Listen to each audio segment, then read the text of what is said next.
Comment devient-on écrivain ? Est-ce un choix, une nécessité ?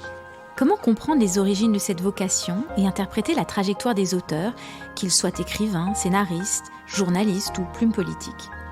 Je suis Aurélie Lévy et je vous propose dans mon podcast de découvrir l'autre versant de la vie d'auteur.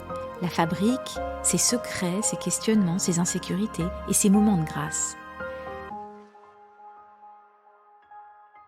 Bonjour Lucas Belvaux et merci d'avoir accepté mon invitation. Cette semaine, l'émission Écrire est à Besançon pour le festival incontournable de la rentrée littéraire, les 16, 17 et 18 septembre dans toute la métropole du Grand Besançon.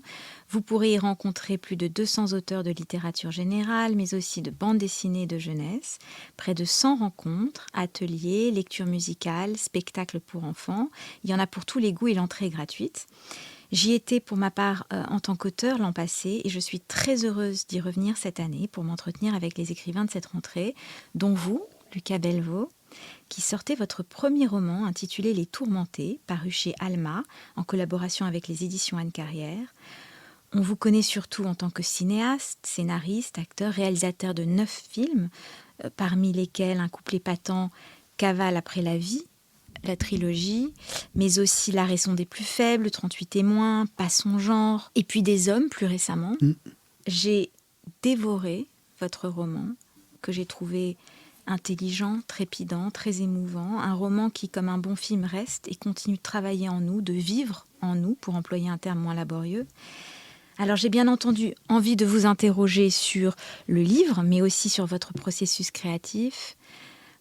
Profiter aussi du fait qu'on partage tous les deux une certaine expérience, enfin j'ai une expérience moins importante que la vôtre, mais du cinéma et du monde des livres, pour converser ensemble sur les différences peut-être entre les deux écritures et leur complémentarité.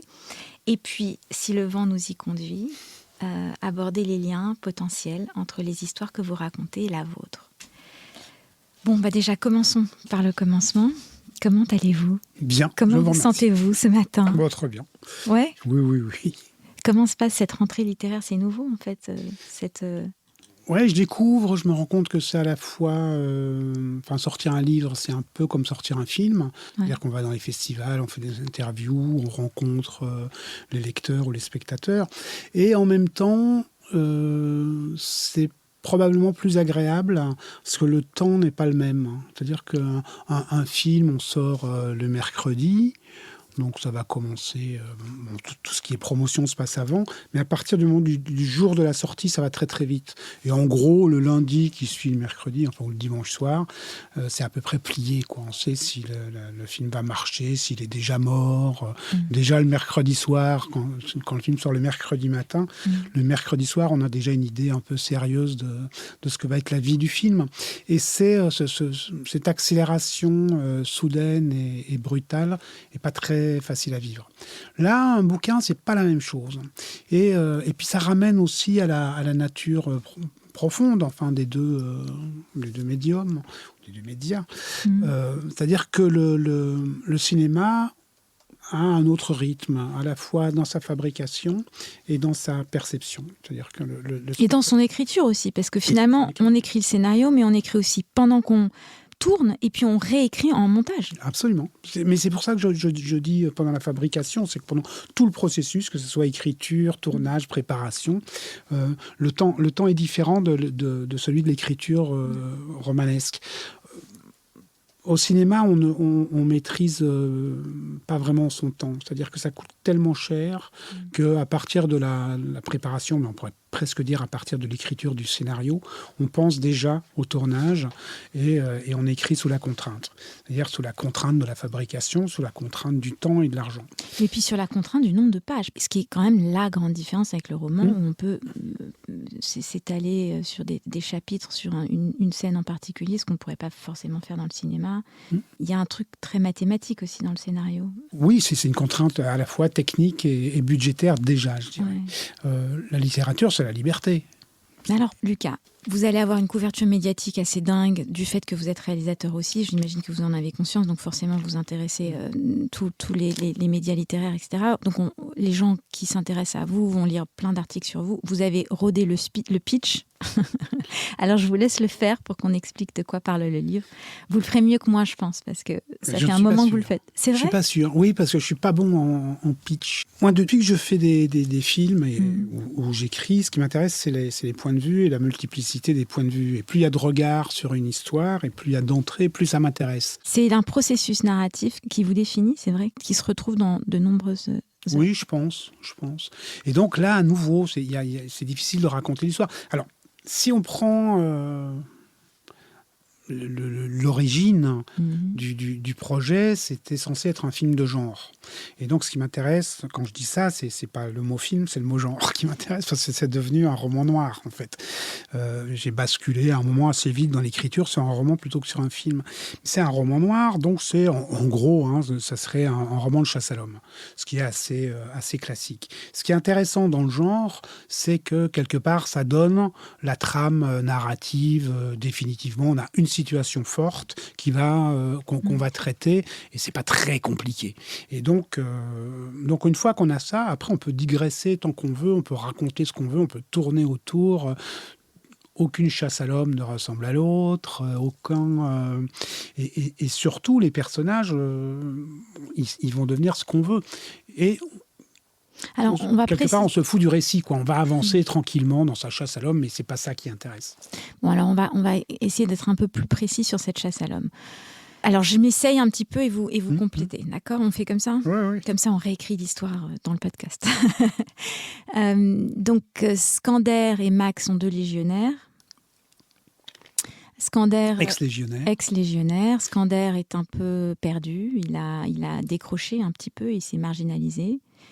Il croise par hasard son vieil ami Max qui lui fait une proposition insolite. Laquelle ? Je vous écoute. Alors, pour revenir sur le tout début, c'est d'ex-légionnaires, mais c'est aussi d'ex-mercenaires, et qui se sont perdus de vue 7-8 ans avant, voire 10 ans. Et dans leur vie de légionnaire, Max a été le mentor de Skander. Il est probablement un peu plus vieux, il est surtout son supérieur hiérarchique. Il l'a formé. Il l'a formé dans tout. Il lui a appris à parler le français. Il lui a parlé comme ça se passe dans la Légion. Et tout à coup, ils ont été très proches. Et puis, ils se sont séparés. Chacun a vécu sa vie. Enfin, ils ont été d'abord légionnaires, puis mercenaires, ce qui est encore autre chose. Et puis, ils sont revenus à la vie civile. Et là, ils se sont perdus de vue. Ils se sont un peu perdus aussi, en tout cas Skander, qui a rencontré une femme, qui a eu 2 enfants. Et puis, c'est le coup classique quoi, du stress post-traumatique et de l'incapacité à vivre en paix. Et donc, il va se marginaliser, il va devenir SDF. Il n'est pas un peu perdu, il est franchement SDF, quoi. Et il est au bord de suicider, enfin, de se laisser aller, se laisser glisser. Et quand il va rencontrer Max par hasard, on apprendra que ce n'est pas un hasard après, effectivement, Max ne va pas lui proposer de marcher. Il va juste lui proposer de lui présenter sa patronne. Parce que finalement, Max, il est dedans et en dehors. C'est un frère d'armes, donc il a du mal, ça lui arracherait la gueule, comme on dit, de lui proposer ce marché. Il ne peut pas. Et donc, madame, qui est une riche héritière... Elle a de son défunt mari, c'est lui qui était riche et elle hérite de la fortune de son défunt mari. Ouais. Elle a hérité de la fortune. Elle est assez jeune, elle a quoi, 45 ans ? Oui, maximum, 40-45 ans. Je dis 45 ans, c'est jeune parce qu'évidemment, c'est mon âge. Et voilà. Oui, c'est ça, mais c'est 40. Elle a la quarantaine. Et eux sont à peine plus vieux, ou à peu près le même âge, je pense. Et donc, elle a hérité non seulement de la fortune, mais d'un goût pour la chasse irrépressible. Et elle a tout chassé. Elle le dit, elle a chassé tous les gibiers de toutes les manières. Chasse à court, à l'affût, tout. Et elle a tout chassé, sauf l'homme, évidemment. Et donc, ça lui manque. Enfin, et voilà. Et donc, ça va être comme Et donc, elle propose. Elle propose à Skander d'être son gibier. C'est-à-dire que ça va être en échange de beaucoup d'argent. Il réfléchit un moment, il pense à ses enfants, à sa femme, 1 million chacun. Et ils vont donc s'arrêter sur la somme de 3 millions d'euros, le prix de sa vie. Alors, ce qui est absolument génial dans ce bouquin, je trouve, c'est qu'au travers de ce deal, pour reprendre l'expression de Trump... Il faut. pour ce deal, ça va nous permettre littérairement et narrativement d'explorer un paquet de sujets passionnants quant à la condition humaine. D'abord le prix d'une vie, mais aussi ça nous permet aussi de comprendre les subtilités de la société, de ces différentes strates, de la hiérarchie, du pouvoir. Ça nous permet aussi d'explorer comme l'expérience de l'existence change quand on connaît sa finitude, quand on a un point final, en fait, quand on connaît la date d'expiration de son existence. Et donc, ça devient aussi presque philosophique. Et puis, c'est aussi une histoire d'amour, celle de Skander et ses enfants, sa femme, ses amitiés. Enfin, ils vont tous, finalement, autour de ce deal, revisiter leur relation, leur enfance, leur histoire et le rapport qu'ils entretiennent à l'existence. L'autre chose qu'il faut préciser, pour rentrer un tout petit peu plus dans le sujet, c'est que, comme vous l'avez dit, cette affaire de point de vue va tramer tout le livre. C'est-à-dire qu'au départ, on a l'impression qu'on va écouter simplement le point de vue de Skander et de Max, et puis rapidement, les autres personnages du livre vont s'insérer et nous raconter aussi leur expérience de cette histoire. C'est construit en fait sur des soliloques. C'est-à-dire c'est des monologues intérieurs et ça m'intéressait parce qu'à la fois, ça permettait de raconter l'histoire à travers le point de vue de chacun, mais ça permet aussi de raconter l'intériorité de chacun et son évolution interne, ce qu'il ressent, comment il perçoit les autres. Et ça permet de mettre beaucoup de perspectives et de relief. Et donc, c'est une suite de soliloques. Ouais, et puis le relief, et puis aussi ce qui se retrouve dans tous vos films aussi, c'est ce côté très humain, c'est-à-dire que ça permet aussi d'abord de relativiser ce que fait ou dit un personnage, et puis de comprendre toutes les contradictions qui constituent l'homme, en fait. Et à la fois sa beauté, sa perversité. Enfin, c'est un outil. Bon, évidemment, il y a un côté très Rashomon. J'ai pensé évidemment. Je me suis demandé d'ailleurs si le film vous avait influencé, quand vous l'aviez vu pour la première fois. Oh, Rashomon influence tout le temps. Tout le monde. Il repasse en salle. Oui. C'est pour ça que je pense à ça. Ouais. Mais Rashomon, c'est la trilogie aussi. Mais plus que Rashomon, sur la trilogie, donc les 3 films que j'ai faits en 2001 et qui se croisaient, plus que Rashomon, c'était le Quatuor d'Alexandrie ou Balzac, c'est plus proche de ça que de Rashomon. Et parce que, comme dans Rashomon, c'est vraiment une histoire racontée de plusieurs points de vue. Et la trilogie, ou même ici, c'est des trajectoires différentes qui se croisent et qui se percutent. Chacun a son histoire propre, et que les autres ne connaissent pas nécessairement d'ailleurs. Et ça m'intéresse aussi. Ce qui m'intéresse, c'est ça, c'est l'histoire que chacun est le personnage principal de son histoire. Et que autour, il y a des personnages secondaires plus ou moins proches, il y a des figurants qu'on croise dans notre vie, mais qui eux aussi sont le personnage principal de leur vie. Et ça, donc tout le monde a la même importance finalement. Soi-même, on se considère comme le plus important, comme le centre du monde, ce qui est un peu vrai d'ailleurs. Et en même temps, le voisin, c'est pareil, il est le centre du monde. Tout à l'heure, quand on discutait, vous disiez que vous étiez assez orgueilleux. Vous êtes auto-centré ? Non, pas tellement. Mais c'est pas ça, orgueilleux, je pense. Enfin, non, orgueilleux, c'est encore autre chose. Alors, en quoi êtes-vous orgueilleux, d'ailleurs ?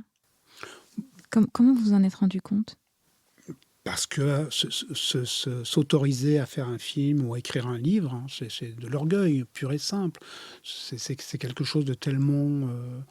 Se dire qu'on peut intéresser les gens avec quelque chose qu'on crée ex nihilo, c'est quand même, ça demande une dose d'orgueil et de confiance en soi extraordinaire. Je suis très surprise que vous me disiez ça, parce que je trouve qu'on peut être aussi simplement un véhicule. On peut se voir aussi comme étant le véhicule à travers lequel on transmet les histoires d'hommes et de femmes. Non ? Ah ouais. Bon alors, oui, on peut le voir comme ça. Donc ça veut dire que la reconnaissance joue un rôle important, parce qu'elle vient valider aussi quelque chose. Curieusement, oui et non. Mais là, je suis plus... Vous êtes plus là-dedans? Pour le coup, je suis plus modeste que ça. Enfin, là, j'en ai besoin, mais c'est utilitariste, quoi. Je sais que sans la reconnaissance, le livre ne sera pas lu, les films ne seront pas vus, et donc ça a peu d'intérêt. Mais l'imprimature, enfin, ou la caution d'une instance supérieure, je m'en fous un peu. J'ai quelques personnes dont ça m'importe qui l'aiment. Lesquels? Des proches, des gens en qui j'ai confiance, en qui j'ai foi, ou pour qui j'ai beaucoup d'affection. Et donc, eux, oui, ça m'importe. Et puis, au-delà, ça me fait plaisir, mais en même temps, ça dépend de qui ça vient, quoi. C'est à chaque individu. C'est comme la notion de cinéaste préféré ou auteur préféré. En fait, j'ai pas de cinéaste ou d'auteur préféré. J'ai des films préférés, des romans préférés. Alors, je me rends compte quand même qu'il y a des cinéastes ou des auteurs, des romanciers dont j'aime plusieurs livres ou beaucoup. Mais je pense que tout le monde rate un film, rate un livre, ou a des périodes de sa vie où c'est moins intéressant. Et donc, c'est un peu la même chose avec qui dit quoi ou qui écrit quoi, des livres et des films. J'ai vu, en parlant d'opinion, tout ça, vous mentionnez Mauvigné, vous avez donc adapté son dernier livre Des hommes en film. Oui. Et puis surtout, ça parle du même sujet, puisqu'il y a ce côté choc post-traumatique. Oui.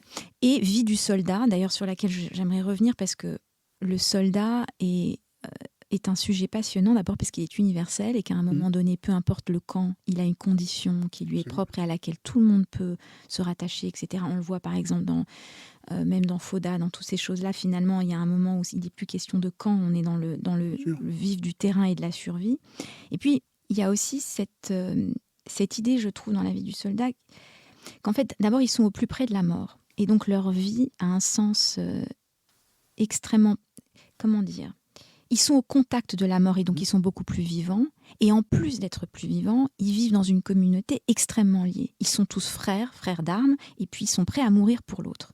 Et le retour à la vie civile est extrêmement violente parce que, à bien des égards, le pays est en paix, ils sont dans un contexte de paix, mais les relations sont presque plus violentes parce qu'elles sont plus ambivalentes en fait. Et que ce côté à la vie, c'est tellement puissant, ce côté à la vie et à la mort, c'est extrêmement rassurant aussi. Après, il faut faire la part de la mythologie.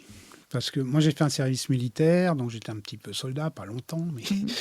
et donc, on se rend compte qu'au sein de l'unité, je n'ai pas été en condition de combat et de mort imminente ou potentielle, mais il y a quand même la vie en communauté où on est censé se serrer les coudes, etc. Et ça reste un peu relatif quand même. Ouais, il y a aussi, même au sein des unités combattantes, il y a des amitiés, des inimitiés, il peut y avoir des jalousies ou des haines tenaces. Hein.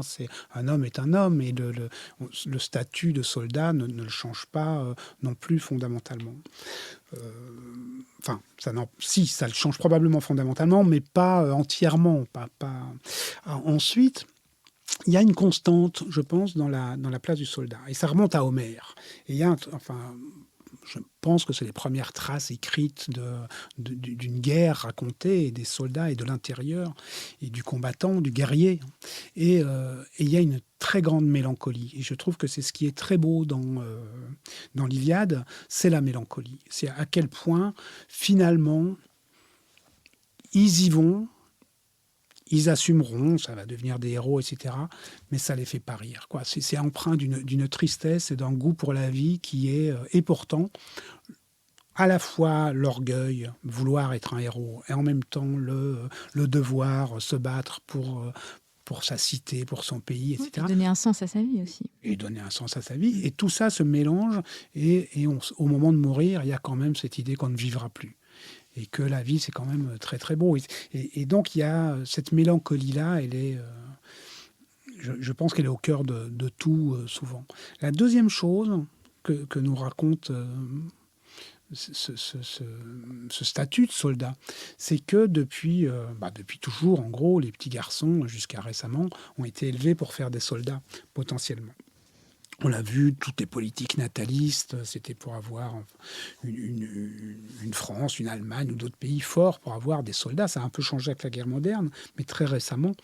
Mais jusque dans les années 80, on passait tous au service militaire avec l'idée quand même que peut-être un jour, selon les périodes, c'était plus ou moins imprégnant, mais il faudrait y aller, quoi.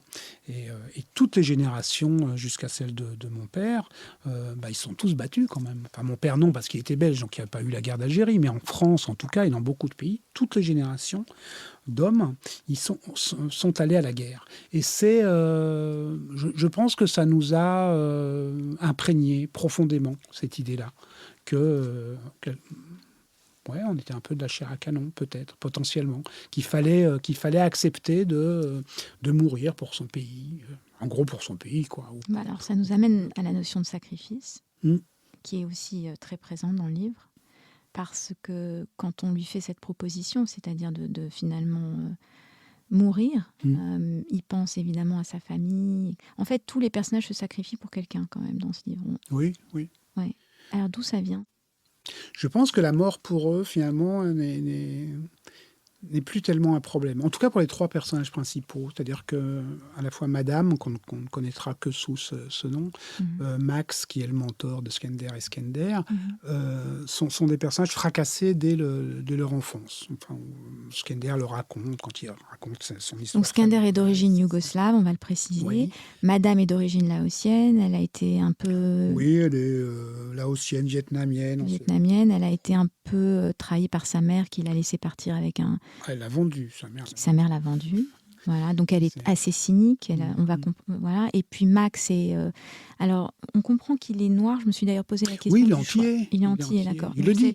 Il le dit très tôt. La première fois, dans le chapitre où il se présente, en gros, pour dire les choses comme ça, il dit que je me regarde dans le miroir et je vois un nègre. Il raconte la saga familiale, enfin d'où il vient, qui étaient ses ancêtres, qui se sont dressés, etc. Mais tous ont eu des enfances malheureuses, dures. Alors certains, il y a eu ce qu'on appelle la masculinité toxique. Madame, c'est autre chose. Elle est vendue par sa mère, qui est persuadée de le faire pour son bien, enfin, ou qui fait mine de le croire. Enfin, tous ces gens sont des gens qui ne se sont pas construits dans des bonnes conditions.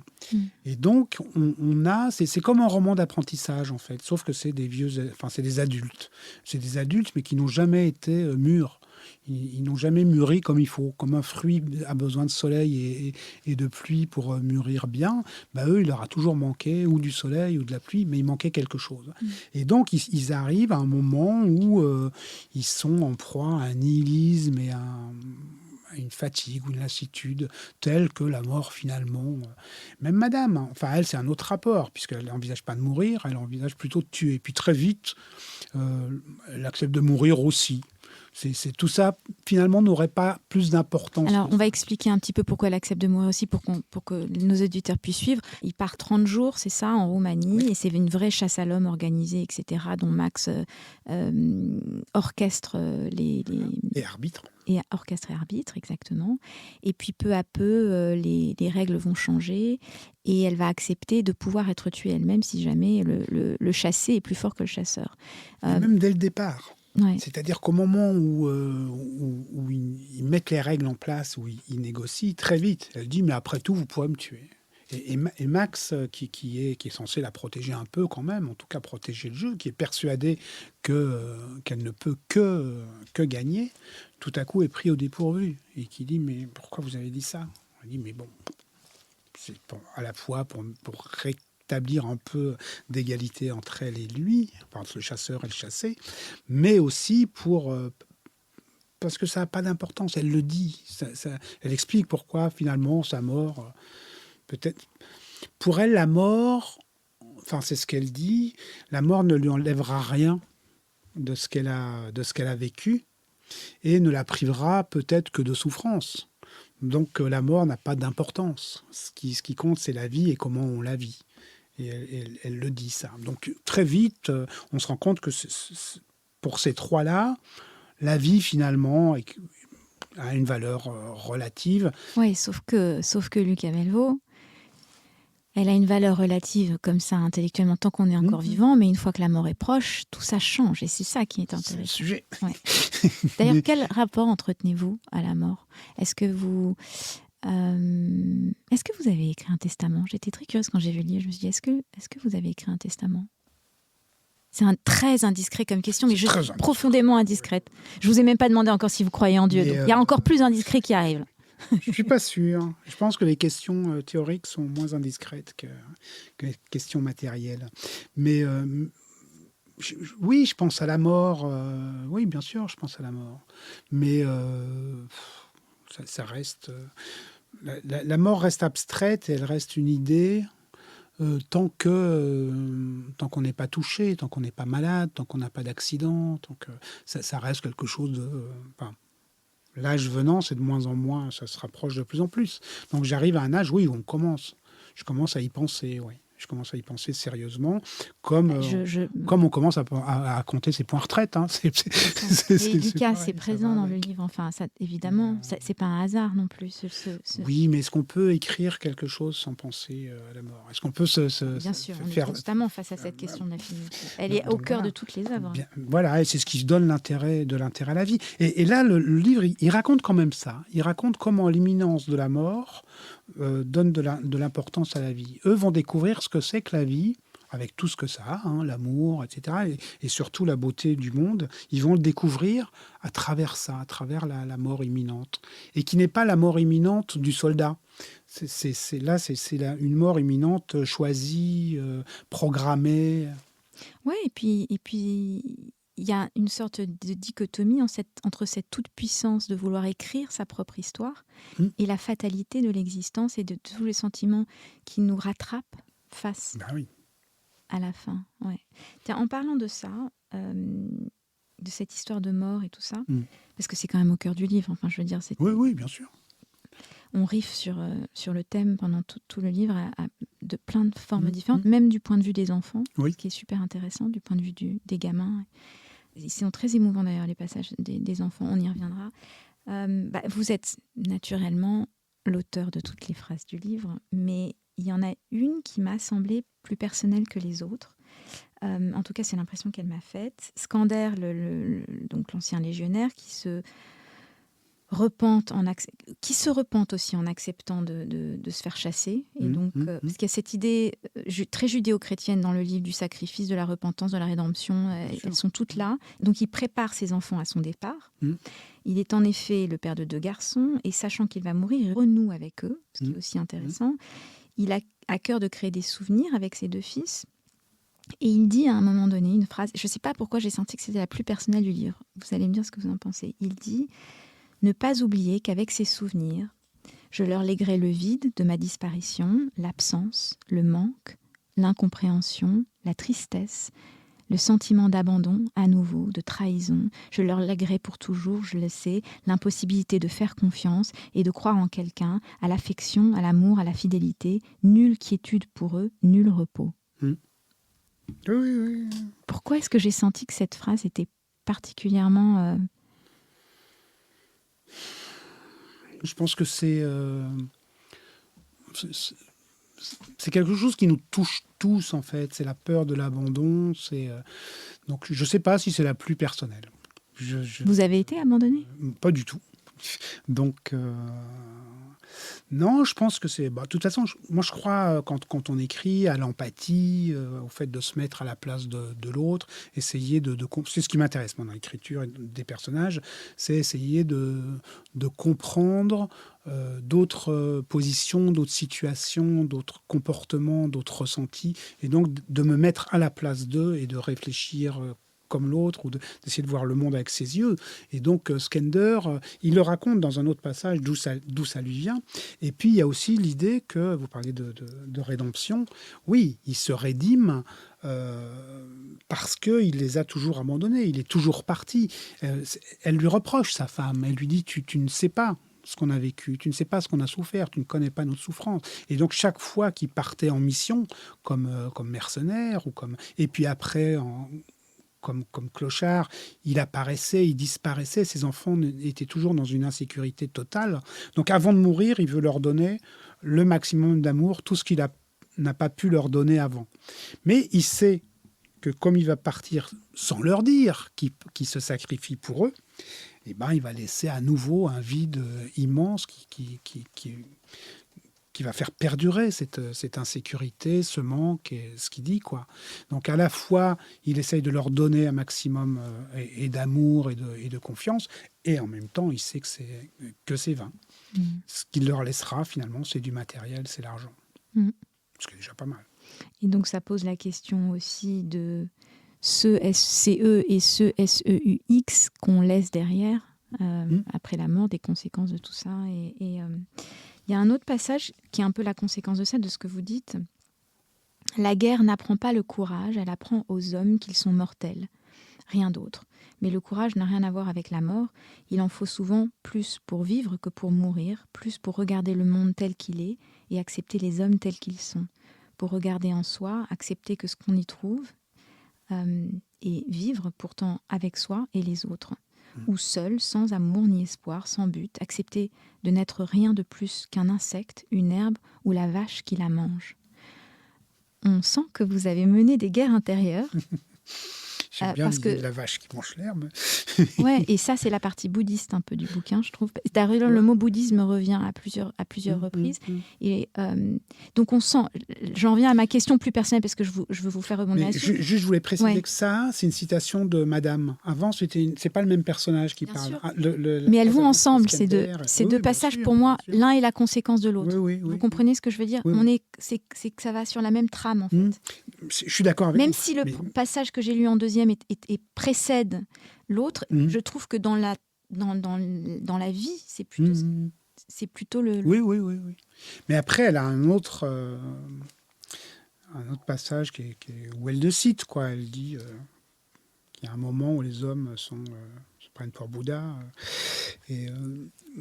Donc pourquoi on disait ça? On disait ça parce qu'on sent, pour écrire une phrase pareille, pour faire dire à son personnage une phrase pareille, on a dû forcément mener des guerres intérieures. À votre avis, laquelle se cache derrière cette œuvre, en particulier ce livre? Mais c'est l'idée que la vie est pas simple, qu'elle n'est pas drôle. Ça va avec ce que je disais tout à l'heure du roman d'apprentissage. C'est-à-dire qu'on est enfant et on croit à plein de choses et on découvre et finalement les choses sont belles et simples. Et puis plus on va avancer, plus ça va se complexifier et plus on se rend compte qu'effectivement parfois c'est plus dur de vivre que de mourir dans certaines situations, bien sûr. Et vous, à ce stade de votre vie, vous en êtes où par rapport à tout ça? Par rapport aux injonctions à vivre épanoui, à votre mélancolie, puisqu'on reprend toutes les choses que vous avez mentionnées? Mais moi, je ne vis pas ça comme une injonction, le fait de vivre. J'ai un frère qui s'est suicidé et qui était probablement la personne la plus gentille, la plus aimée et la plus talentueuse que j'ai connue dans ma vie. Et je ne suis pas le seul à le penser. Et pourtant, il s'est tué. Et il a refusé à vivre.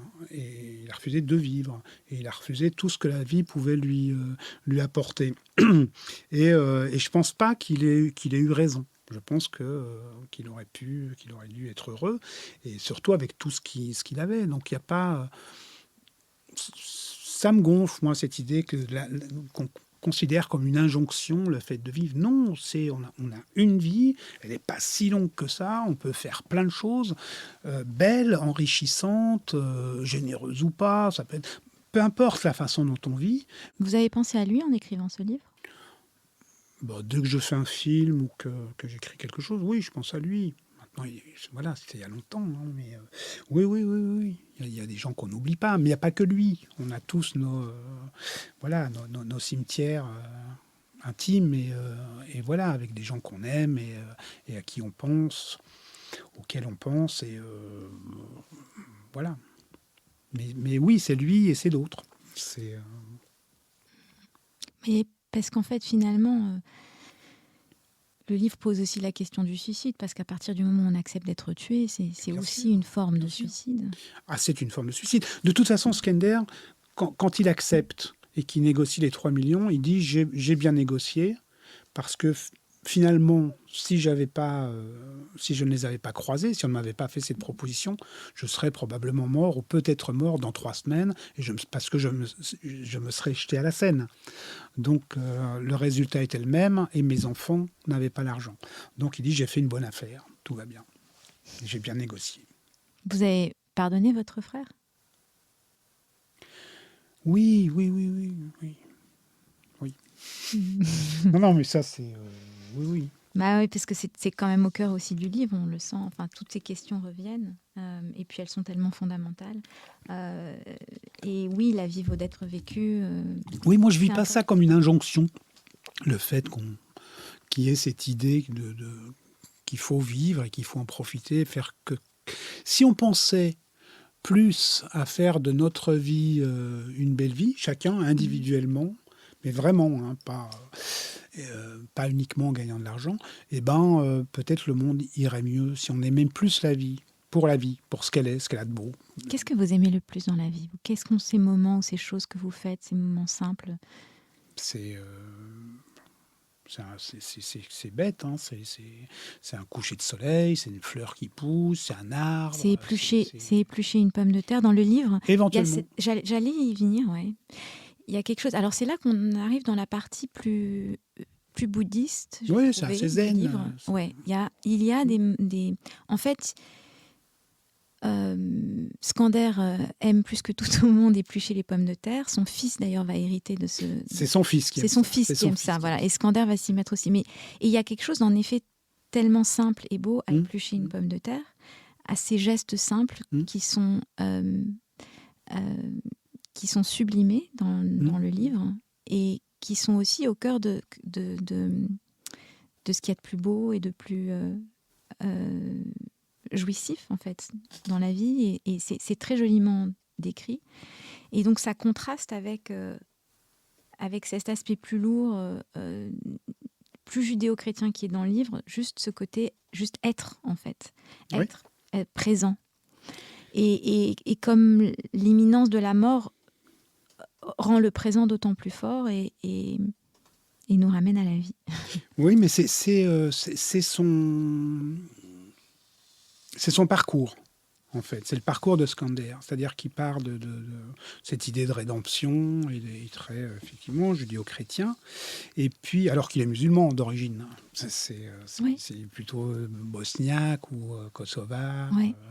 Et donc, mais avec quand même ce poids qui porte et cette envie de se rédimer.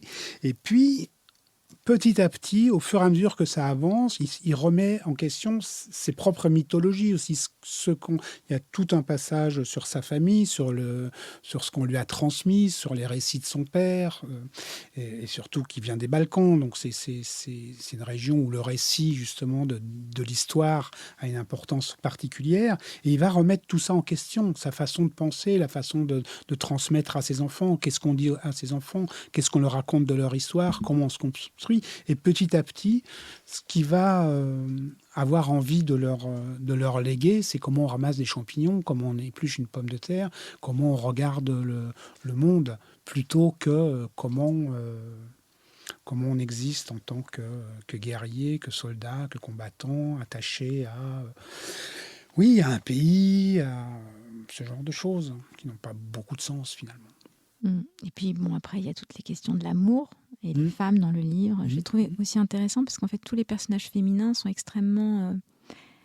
En fait, le regard que les femmes portent sur les hommes dans ce livre et les cadres, les ancres, en fait, on a l'impression qu'il est extrêmement important. C'est-à-dire le regard que la femme de Skander porte sur lui, le regard que Madame porte sur Max, qui est son homme de main,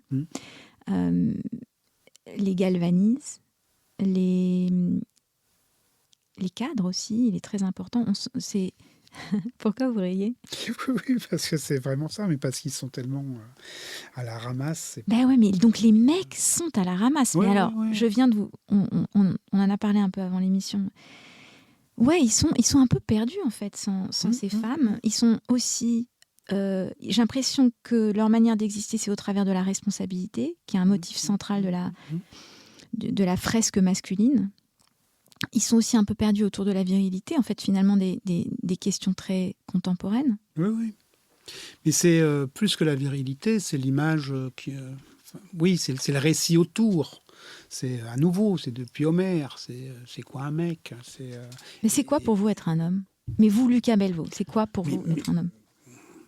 Moi, je me pose pas tellement la question, finalement, de ce que c'est qu'être un homme ou une femme, etc. Je suis humaniste, je crois en l'être humain, et je pense que fondamentalement, ontologiquement, il n'y a pas vraiment de différence. Enfin, quand voilà, les différences, elles sont génétiques, elles sont hormonales, elles sont voilà, mais c'est physique, quoi.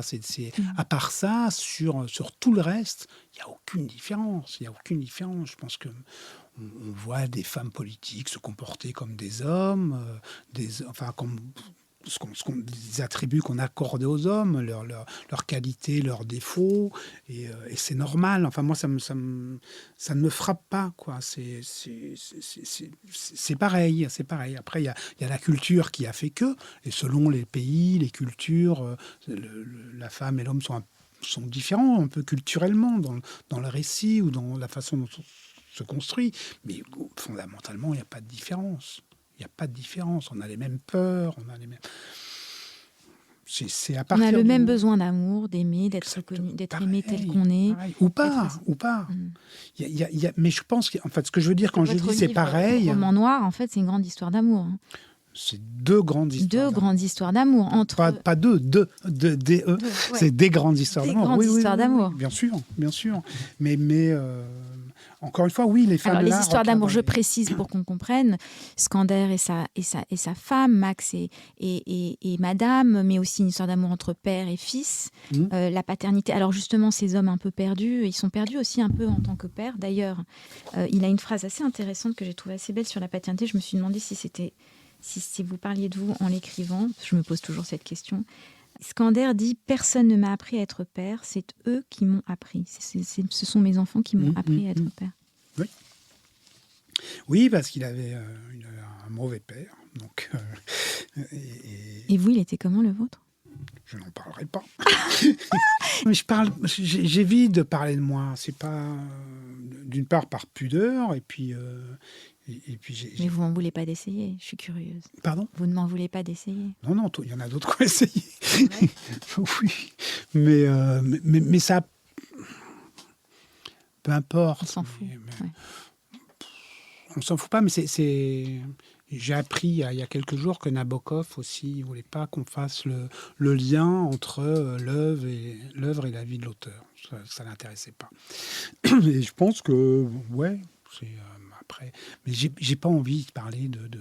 Tout à l'heure, j'ai parlé de mon frère presque par accident. Enfin, c'est des trucs qui échappent, mais c'est pas grave. Non, c'est pas grave. Non, mais c'est pas grave parce que ça, c'est apaisé. Il est mort, et puis voilà, on peut en parler. En plus, si c'était quelqu'un de public, mon père vit, ma mère vit, mon autre frère vit. Mais vous avez le droit d'avoir une histoire, et elle a le droit de transpirer au travers de votre œuvre. Votre œuvre, de toute façon, transcende votre histoire.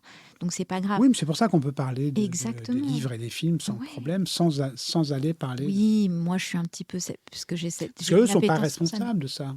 Enfin, ils sont pas. J'ai décidé d'écrire, d'avoir un métier finalement public au bout du compte. Mais eux, ils n'ont pas choisi ça. Donc, c'est vrai qu'on parle d'eux en parlant de soi, et sûr. Que c'est impudique et ils ne le souhaitent pas forcément. Oui. Je n'ai pas à faire leur outing, enfin, à outer leur vie.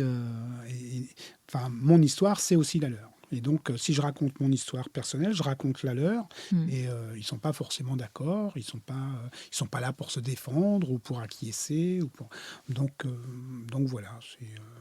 Donc finalement, la seule chose que vous m'aurez vraiment dite sur vous, c'est que vous êtes un humaniste. C'est quelque chose qui. Ouais. Et donc ça résume finalement toutes les questions posées avant, la différence entre les hommes et les femmes, les sentiments, Oui. Cette affaire de point de vue, elle est extrêmement humaniste. Et c'est un humanisme politique, ou philosophique aussi, mais je pense quelque part philosophique, moins philosophiquement. Vous avez une façon bien à vous de montrer les subtilités des injustices, en fait. Qu'est-ce que vous trouvez de plus injuste aujourd'hui ? Mais il y a de l'injustice même naturelle, je dirais. Un enfant malade, c'est injuste.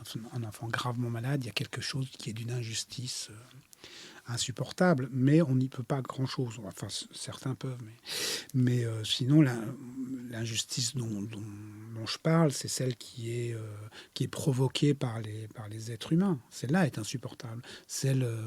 L'injustice contre laquelle on peut quelque chose. Et ne pas le faire est insupportable. Et je ne fais pas grand-chose contre, hein, souvent. J'essaye au moins d'être juste moi. C'est déjà pas mal. Mmh. Vous avez cette phrase, je crois que c'est page 287, « La culture ne protège pas de rien, au contraire. Celui que j'étais avant d'être cultivé, entre parenthèses, ça c'est Max qui parle, qui s'est cultivé un peu tard dans la vie.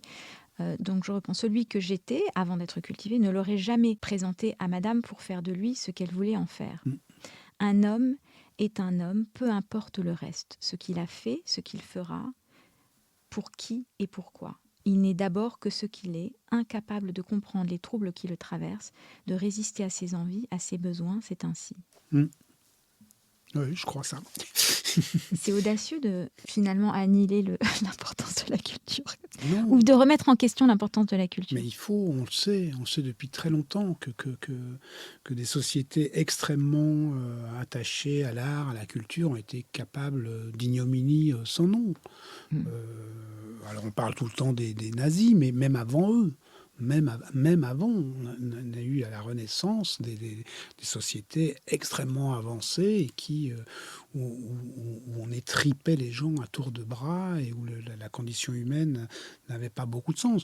Donc il y a la culture, et à laquelle je suis extrêmement attaché, mais je pense qu'elle ne sauve pas, elle ne sauve de rien. Alors, ce qui nous sauverait, c'est quoi? Le courage. La notion de courage, d'ailleurs, pour vous, est importante. C'est l'éthique qui peut nous sauver, et l'humanisme. C'est une éthique humaniste, se dire que, et peut-être c'est judéo-chrétien aussi, se dire que voilà, l'autre a autant d'importance que soi. Et c'est le truc basique, mais presque bêta, de dire qu'on ne fait pas à un autre ce qu'on ne veut pas qu'on nous fasse à nous. C'est tellement simple. On ne met pas une baffe à un enfant. Voilà, il ne peut pas se défendre. Il y a cette idée-là aussi en général, on ne met des baffes ou des coups de poing dans la figure qu'à ceux qui ne peuvent pas les rendre. Hein. Dès qu'il y a ce risque-là, on se pose la question à deux fois. Et donc, je pense que le cœur de la question, c'est ça. C'est la question du respect et de reconnaître à l'autre, ou voir en l'autre la même importance que soi-même. Oui, mais pour ça, il faut se connaître soi aussi. Donc ça passe par aussi traverser des épreuves, accepter une forme d'introspection, accepter s'accepter soi, accepter son histoire. Oui, mais ce n'est pas une question de culture. Non, mais précisément, mais c'est pour ça que j'ai noté cette phrase. C'est parce qu'elle est très audacieuse et qu'elle vient, et surtout en France, qui révère la culture et qui, avec toujours ce postulat que l'ignorance est à l'origine des plus grands maux, mais vous riffez sur ignorance et culture, justement. Enfin, il y a une nuance entre savoir et culture. Et vous faites cette distinction, qui, je pense, est très intéressante. Ce qu'on sait, qu'est-ce qu'on sait d'ailleurs? Mais puisque vous aimez bien, je vais vous parler un peu de moi. Mais j'ai un grand-père qui était, des grands-parents, qui était ouvrier. Et ma grand-mère lisait un peu. Elle lisait beaucoup, elle a la bibliothèque, ils ont eu la télé tardivement, puisqu'ils étaient nés au tout début du siècle dernier.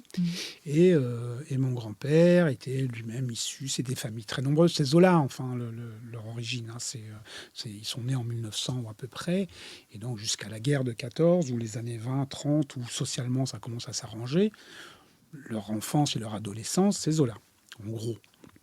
Et donc, il faut se construire là-dessus et apprendre ce que c'est que, à la fois la justice par rapport à ses petits frères, ses petites sœurs, sa famille. C'est des histoires, c'est des gens qui ont connu 2 guerres mondiales, 2 occupations, mais pas cultivés du tout. Mon grand-père, il n'a jamais lu un livre, je crois. Et pourtant, il lisait le journal, mais il était d'une éthique absolue. C'était extraordinaire. C'était un homme d'une droiture, d'une honnêteté, et qui, pour le coup, n'aurait pas fait de mal, mais à qui que ce soit, ni à un chien, ni à un homme, ni à un enfant, rien. C'était... Et pendant la guerre, pendant la Deuxième Guerre mondiale, il a été envoyé, il était un peu âgé déjà, puisqu'il était né au tout début du siècle, plus en âge de combattre. Et il n'avait pas été mobilisé parce qu'on avait besoin d'eux dans l'industrie. Après, quand les Allemands arrivent, ils les prennent et les envoient en stalag pour travailler dans l'industrie allemande. Et avec ses frères, enfin certains de ses frères, ses beaux-frères, ils se sont évadés, ils ont pris le maquis. Enfin, ils sont cachés dans les bois. Mais ils n'ont pas rejoint les maquis. Ce qui, moi, enfant, m'a beaucoup questionné. Je me dis, mais mon papa, pourquoi t'es pas rentré dans un maquis? Et il m'a dit, parce qu'ils ont tué des ouvriers. Ils tuaient les ouvriers, c'était pas des mecs bien. Et donc, il m'a raconté l'anecdote où, effectivement, le maquis est descendu dans le village une nuit pour arrêter un type et son fils qui travaillaient sur un chantier allemand. Et ils les ont pendus. Et qu'on pende un père et son fils parce qu'ils ont travaillé, parce qu'ils ont gagné leur vie. Alors, c'est vrai que c'était sur un chantier allemand. Je ne dis pas que c'était que je l'aurais fait, peu importe. Enfin, peut-être d'ailleurs, j'en sais rien. Mais lui, ça l'avait scandalisé. C'était pas possible. Et donc, il y avait quelque chose du Camus presque en lui. Un homme, ça s'empêche, quoi. C'est un homme qui s'interdisait des choses par éthique, par morale, alors qu'il n'avait aucune culture. Il n'avait jamais appris ça. Et c'était très beau, très fort. Je l'ai compris que très tardivement. Quand je l'ai compris, voilà, il était très vieux. J'ai pas pu parler de tout ça avec lui vraiment. Mais et de toute façon, il en aurait pas parlé, il parlait pas. Mais ça explique des choses alors. il parlait pas grand. Si, il parlait, mais il parlait des choses du quotidien. Il pouvait parler du foot, Bien sûr, mais plein de choses. C'était une génération qui n'exprimait pas ses sentiments aussi. Oui, c'était des choses. Si, il était aimant. C'était pas. Non, je veux dire, ses sentiments. Oui. Il le disait pas forcément, mais on comprenait, quoi. Il avait une façon de le faire passer, etc. Mais il parlait pas. C'est pas un homme qui avait une réflexion, voilà, philosophique ou intellectuel. Il n'avait pas un processus intellectuel. Son processus de réflexion, il était moral, il était éthique, et ça suffit. En tout cas, cet humanisme transparaît. Et d'ailleurs, je vais vous lire une petite lettre qu'on m'a transmise hier après-midi. Et je vais vous la lire pour justement célébrer cet humanisme dans votre œuvre. Alors, je vous la lis. Elle m'a beaucoup émue et je tenais à vous la lire. Cher Lucas Bellevaux, je me permets ce cher et ces quelques mots en espérant que ma démarche ne soit pas trop cavalière à vos yeux. Je suis compositeur de musique de film et on m'a un jour posé la question « Avec quel réalisateur aimerais-tu travailler ?» Question à laquelle je réponds à chaque fois « Lucas Bellevaux ». En effet, j'aime votre cinéma car j'y trouve une réalité, celle de vos personnages et de leurs histoires, de gens ordinaires, parfois embarqués dans l'extraordinaire.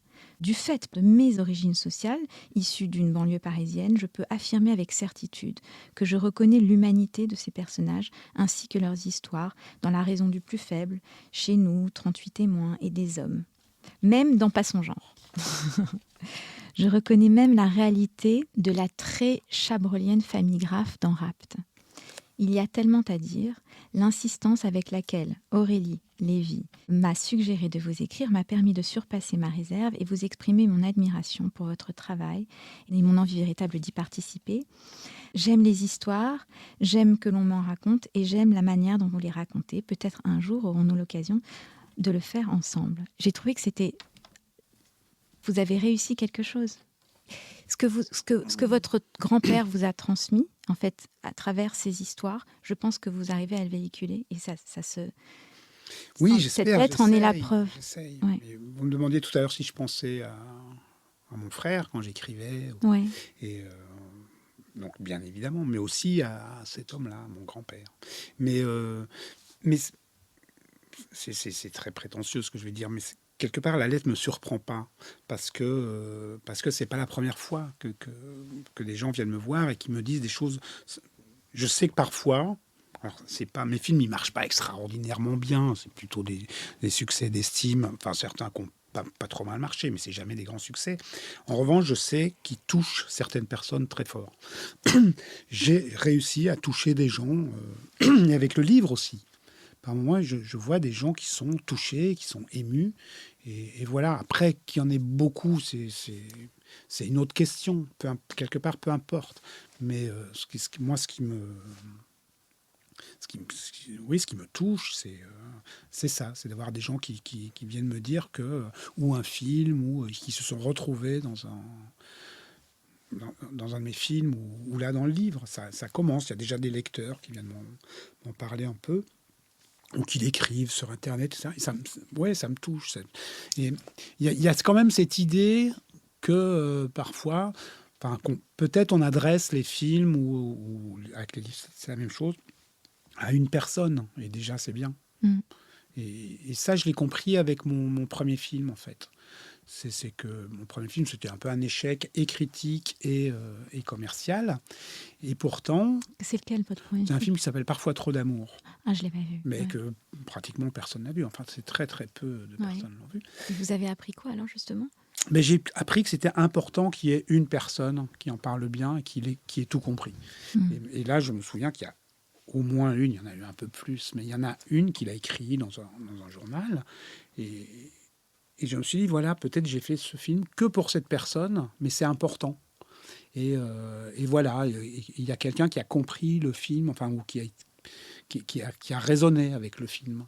Et donc, voilà. Et c'est cette idée d'humanité, quoi, qu'on est relié, où on est relié avec certains qu'on ne connaît pas. Et pourtant, on est touché par les mêmes choses, on est ému par les mêmes choses, même si on n'a pas vécu les mêmes choses. Mais il y a quelque chose qui nous relie, et c'est vachement bien. Et faire des films ou écrire des livres, ça permet de se connecter avec ces gens-là et créer une espèce de réseau, de toile informelle, et qui n'est pas nécessairement... On ne connaît pas tous ces lecteurs ou tous les spectateurs, mais eux, ils vous connaissent et ils se sentent... Et si moi, je me sens moins seul quand j'entends ce genre de lettres ou quelqu'un m'en parle, je me dis qu'eux aussi se sentent moins seuls quand ils voient un film ou qu'ils lisent un livre qui leur parle à eux intimement. Et ça, je trouve ça vachement important. Mais bien sûr, c'est ce qui est de plus noble. Oui, oui. Est-ce qu'il y a une question que je vous ai posée ou un passage sur lequel nous avons conversé qui vous revient en cette fin d'interview? Est-ce qu'il y a quelque chose que vous avez qui vous reste? Pas vraiment. Il y a une question qui revient? J'ai l'impression qu'on a creusé un sillon, qu'il y a eu un sujet C'était lequel? de conversation, la place de l'homme ou de l'humain dans l'écriture, ce qui est... oui, je sais pas le mot que vous avez employé, mais l'idée de profusion des sujets, peut-être, ou de profondeur, quelque chose qui... Il est très profond, votre livre. Mais vous l'êtes. Et c'est... et vous avez en plus le talent de rendre la chose assez trépidante, ce qui est quand même assez rare. Enfin bon, voilà, on s'ennuie pas. Moi, je l'ai lu d'une traite. J'ai passé un super...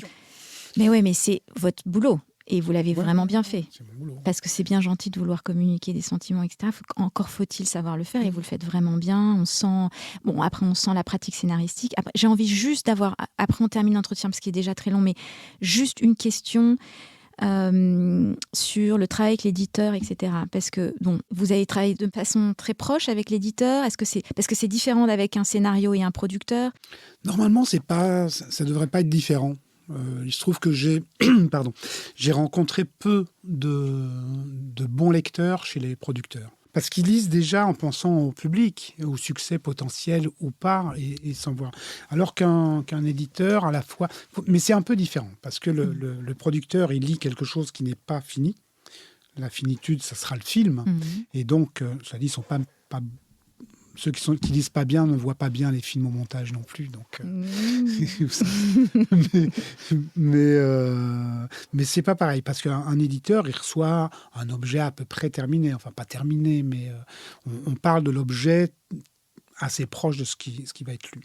Et donc, là, le premier lecteur professionnel, ça a été Laurent Mauvigné, dont on est assez copains. Je venais Vous le remerciez dans le bouquin, j'ai vu. Je me Oui, suis demandé, oui. ouais. Bah, justement pour ça, parce qu'il a été le premier lecteur hors intimité. Et quel quoi. lecteur, parce que c'est Et quel un sacré lecteur. écrivain aussi. Ouais. Il l'a fait très, très chaleureusement, généreusement et précisément. Il a vraiment bien lu plusieurs fois. Et ça. Vous nous partageriez une note qui vous a vraiment aidé ou c'est trop intime?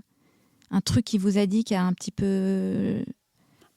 Non, c'était vraiment des détails. D'accord. À un moment, il a carrément pris le livre. Enfin, il a pris 2 chapitres. Et il m'a dit, je vais te montrer ce que je ferai comme coupe. Et puis, il m'a renvoyé les chapitres avec ses coupes. Et alors? Et donc, c'était vachement bien. Ça, c'était très utile. Après, j'étais pas d'accord avec toutes, mais je les comprenais. Mais la plupart, je les ai gardées, bien sûr. Et donc, Laurent m'a beaucoup aidé là-dessus. Donc, je dirais que le premier travail d'édition, c'est Laurent qui l'a fait. Le premier... Premier G. Premier regard d'éditeur, en quelque sorte, c'est lui. Ouais. Ensuite, c'est lui qui m'a présenté l'éditrice qui a édité le livre. Et c'était qui s'appelle, alors parce que dans cette émission, on note... Laure de Fiol. Voilà, très important. Je tiens à ce que dans cette émission, on parle toujours de l'éditeur. Parce qu'on écrit seul, mais pas, on est accompagné. On est accompagné. Et c'est important. Et donc, Laure l'a lu... de célébrer les accompagnateurs que sont les éditeurs. Elle l'a lu très vite. Elle l'a lu en 3 jours. Elle a mais c'est ça. Mais entre nous, Lucas, un producteur, il met des mois à lire 15 pages. Les éditeurs, ils lisent vraiment tout de suite. C'est incroyable. Enfin, ils sont sollicités, mais... Ouais. Et donc, Laure qui est de votre génération, pas loin de la mienne quand même. Et elle a travaillé 15 ans aux éditions de Minuit. Et donc, elle a été bien formée, quoi. Et donc, j'ai eu... Nouveau roman, tout ça, tous ces... D'ailleurs, Mauvigné est aux éditions de Minuit. Oui, c'est comme ça qu'il la connaissait. Ok, d'accord. Et donc, elle est, d'une part, elle lit extrêmement bien. C'est-à-dire que sa légitimité n'a été que sur son savoir-faire. C'est-à-dire qu'elle n'a pas... J'étais pas en tant qu'éditrice parce qu'elle a une maison d'édition. Moi, je l'écoutais parce que ce qu'elle me disait résonnait, était juste. Après, je pouvais ne pas être d'accord nécessairement, mais ça posait une question, une bonne question à chaque fois qu'elle ouvrait la bouche. Et elle m'a fait retravailler le livre. Et donc, ça a été un travail vraiment de dentelle, quoi, sur des détails. En gros, la construction était là. Enfin, pas en gros, les chapitres étaient là, ça n'a pas bougé. Le principe du monologue.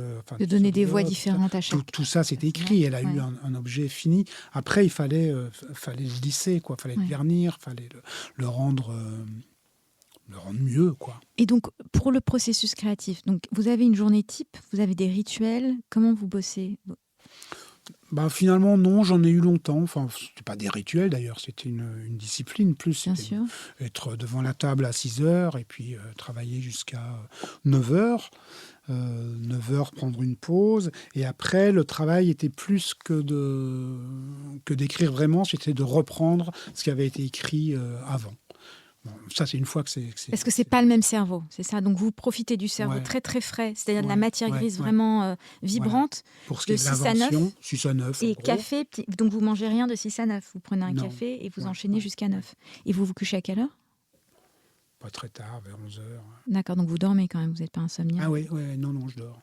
On a besoin d'une discipline, sinon on peut partir dans tous les sens, on n'en finit jamais. En plus, moi, je sais, je peux me dissoudre dans le... C'est vrai. Entre la lecture, la télé, la radio, le journal. Vous consommez infos, beaucoup de tout etc. ça. Pas que je consomme, mais...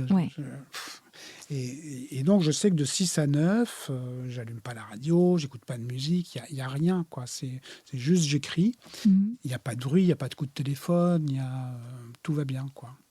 Et donc là, franchement, ça avance. Combien bien. de temps vous avez mis pour écrire? Je me rends pas compte parce que je me suis interrompu. En gros, c'est sur 1 an à peu près. Ouais. Un peu moins peut-être. Mais je me suis interrompu pour la sortie du film, pour la sortie de Des Hommes. Donc, j'ai pas écrit pendant plusieurs mois. Et du coup, parce que souvent dans les promos, il se passe des choses aussi. Les gens nous racontent des histoires qui viennent nourrir après ce qu'on est en train de faire. Parce que, Est-ce que pendant la promo des hommes... Parce que vous étiez quand même en train de parler du même sujet, c'est-à-dire quand même de soldats, de chocs de la guerre. Oui, mais d'une autre façon. D'accord, donc ça n'a pas trop influencé. J'ai pas l'impression, je pense que la lecture, oui, faire le film, probablement, ça vient pas de nulle part. Et beaucoup de recherches ou pas vraiment? Non. Non. Non, là, il n'y avait pas de... Non, le fait justement de lire beaucoup de journaux, de livres, de regarder des reportages à la télé, des documentaires, tout ça, ça nourrit d'une manière générale. En tout cas, bon, on arrive un peu à la fin. Là, on a été très long, mais c'était tellement agréable de discuter avec vous.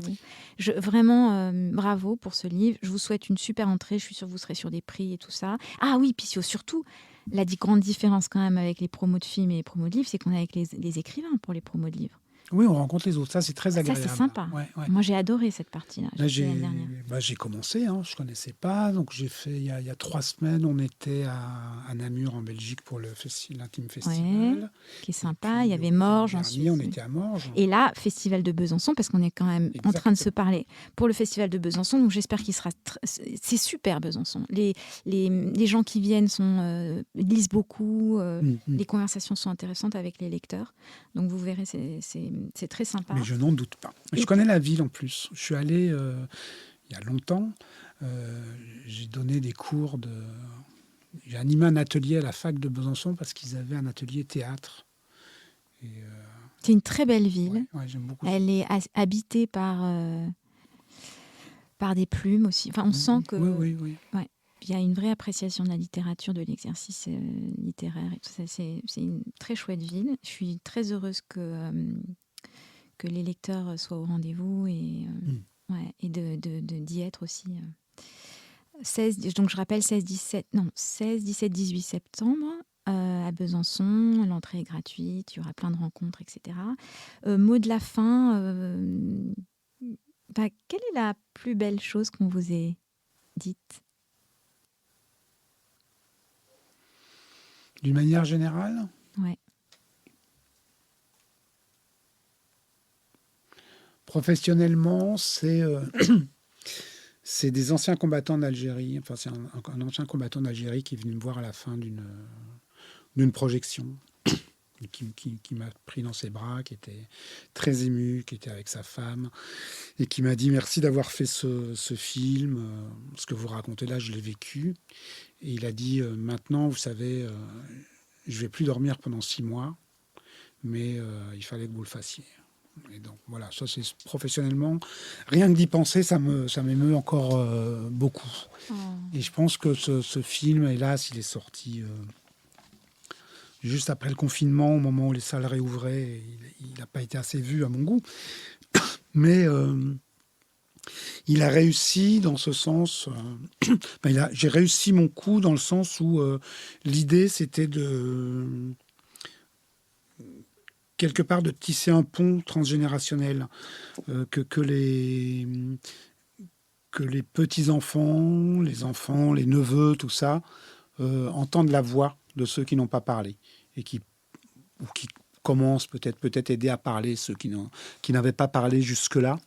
Et j'ai eu beaucoup de retours de spectateurs comme ça, de gens qui m'ont dit voilà, maintenant que j'ai vu votre film, je comprends pourquoi ou mon père ou mon oncle était ce qu'il était. Et voilà, c'est très émouvant, ça. Comment vous aimeriez qu'on se souvienne de vous? Comme un garçon sympathique. Ouais. C'est fou, comme quand on questionne un homme, il répond toujours par la phrase garçon. Comme quoi, ce sont des éternels garçons. Mais en tout cas, oui, on va pas dire un homme. Ça voilà. En tout cas, j'ai eu une bribe du garçon en vous. J'ai pris énormément de plaisir à avoir cette conversation. C'était très agréable. Oui. Je vous suis très reconnaissante d'être venue, de vous être livrée. En plus, j'ai bien compris que je vous avais poussé dans vos retranchements. Vous avez été très, très généreux. Merci. Vraiment, j'encourage tout le monde à lire le livre. Il est super, comme toute votre